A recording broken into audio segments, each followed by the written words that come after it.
Here's the way judges think. Within the first 1 to 5 seconds, they'll already know if you're top or bottom half of the room. Within 30 seconds, they are already deciding between 2 places, and after the first minute or so, they already know where they're going to rank you. That is why the intro is the most important part of your speech. This is where I come in. After coaching speech for 8 years and winning a national final round in oratory myself, I have developed a system to craft the perfect introduction every single time. In this video, I'm going to walk you through the 5 most common mistakes students make in their intros. Then I'll walk you through my 8-step approach to the introduction before finally showing you 3 secret hacks you can implement to spice up your intro even further. So without any further ado, let's get into it. First, let's go over the 5 most common pitfalls students make in their oratory intros. And I've seen students make these mistakes as far as quarterfinals at nationals. So these aren't just the newbie mistakes. There are seasoned competitors who are falling victim to them. The first pitfall is a boring or irrelevant attention getter. Your attention-getting device, or AGD, is the first thing that comes out of your mouth in the speech. By the end of the AGD, the judge already has a pretty good idea of where they're going to rank you. And so having a strong AGD is crucial. However, I so often see students have AGDs that are not exciting or funny or even particularly relevant to their topic. Too often, I see students treat the AGD as just a box to check off before getting into the good stuff. The thing is, the AGD is the good stuff. So craft your AGD with special time and attention and tweak it constantly to make sure it's serving your speech as well as it can. The second pitfall is an unclear thesis statement. Your audience should not be walking away from your intro unsure of what your topic is. Here's a good rule of thumb.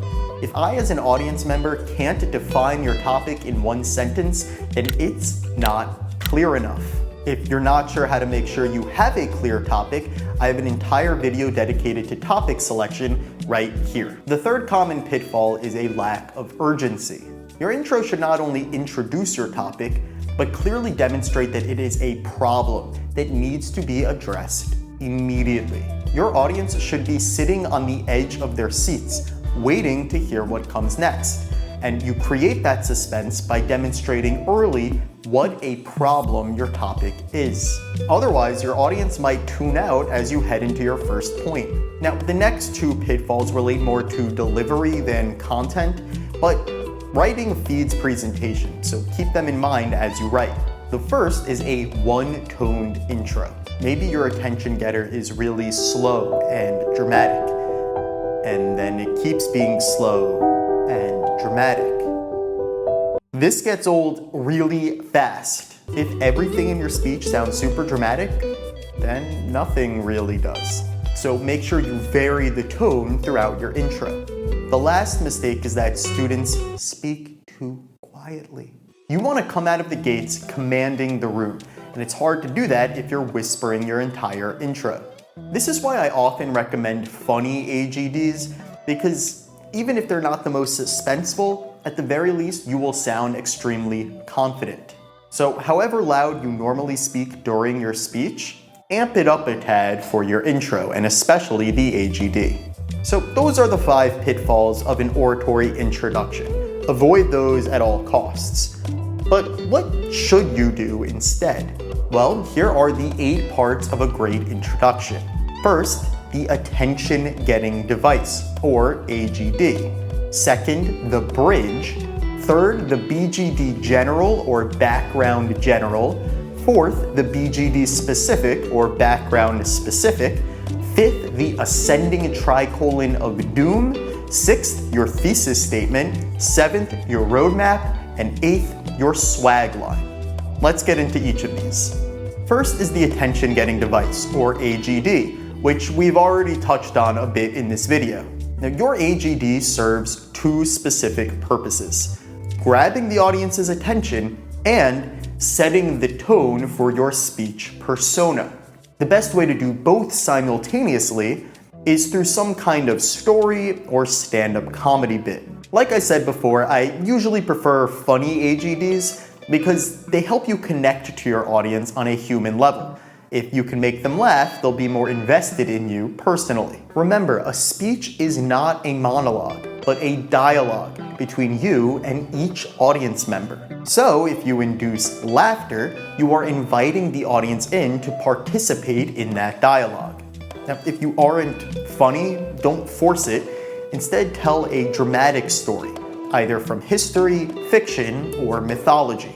Once you've established the AGD, you can move on to step 2, which is the bridge. The bridge is where you state one clear sentence that connects your AGD to your main topic.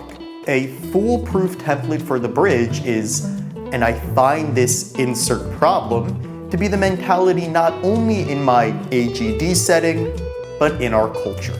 So, for example, if your speech is about how we no longer value attention to details, and your AGD is a story about the time you tried to build a treehouse, but it collapsed because you missed one nail, then your bridge line might sound something like, and I find this poor attention to detail to be a problem not only in my failed treehouse, but in our culture. Third is the BGD general, or background general. This is where you introduce the first source in your speech, and it should be an explanatory source, like a statistic, study, key term, or expert quote that broadly defines your topic. For example, in our attention to detail speech, your BGD general might sound something like, in his best-selling book, Focus, The Hidden Drivers of Success, Daniel Goleman explains that our societal lack of attention to detail acts like a dimming spotlight, as our collective attention wavers. Fourth is the BGD specific, or background specific. Here, you answer the question, where specifically do we see this problem in our lives? You don't have to include a source here, but it is recommended. Now, you can look anywhere for the BGD specific, but a cheat sheet of where to look is in business, politics, education, relationships, and healthcare. For example, in our attention to detail speech, your BGD specific might sound something like, and this poor attention to detail has found its way to the business world. According to the Project Management Institute, poor attention to detail costs businesses on average $121 million for every $1 billion spent on projects. After the BGD specific comes the ascending tricolon of doom. Now, an ascending tricolon is just a fancy way of saying, name 3 examples increasing in severity that highlight the harms of your topic. So for example, for our attention to detail speech, an ascending tricolon might sound something like, while poor attention to detail might seem like a minor hiccup on the road to success, when we don't pay attention to the details in our homework, we risk failing a test. When we don't pay attention to the details in our friendships, we risk missing a cry for help. And when we don't pay attention to the details of our very own beliefs, we risk propagating oppressive systems. Now, after the ascending tricolon, you just state your thesis. So for our speech, that we no longer value attention to detail. Next is the roadmap, where you choose the main points of your speech. And I've already created a video outlining how to choose those points. And finally is the swag line.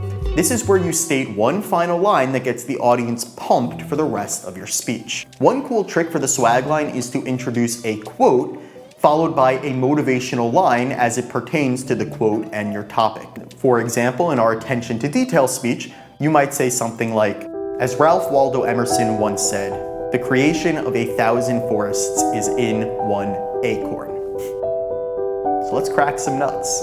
So now we know what an intro should and should not look like. But what about that extra oomph that can take an intro from good to great? Well, here are 3 secret tricks that you can include in your intro to spice things up. The first is setting up a vehicle in your AGD. A vehicle is a metaphor that can drive your speech forward. For example, our treehouse AGD might involve tree metaphors later on. A great place to use these metaphors even further is in your roadmap. For example, first, let's find out the root causes of the problem.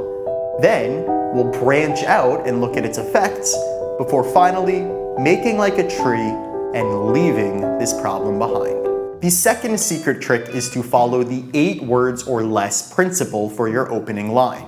It's pretty simple.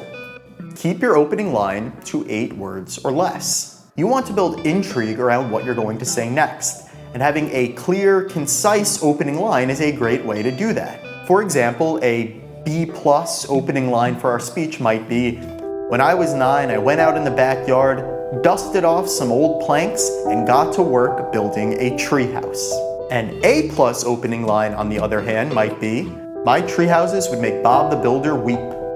Short, simple, and certainly grabs the audience's attention far better than a long, descriptive opening line would. The last trick is to take your thesis statement and shift it from a problem statement into an action statement. For example, for our speech, instead of just stating the topic point blank, "We no longer value attention to detail," you might say something like, "It's time we start valuing attention to detail again." This shifts the tone of your speech to be more uplifting and motivational at the outset. Now, all 3 of these secret tricks are optional and should be used on a case-by-case basis. However, they are weapons that you can keep in your writer's arsenal if you notice you're falling victim to one of the pitfalls I mentioned earlier. So there you have it.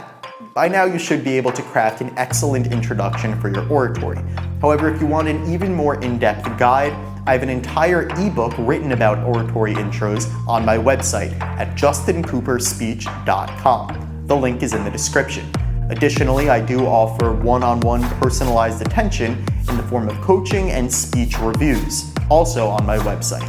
And last, as always, remember to speak up.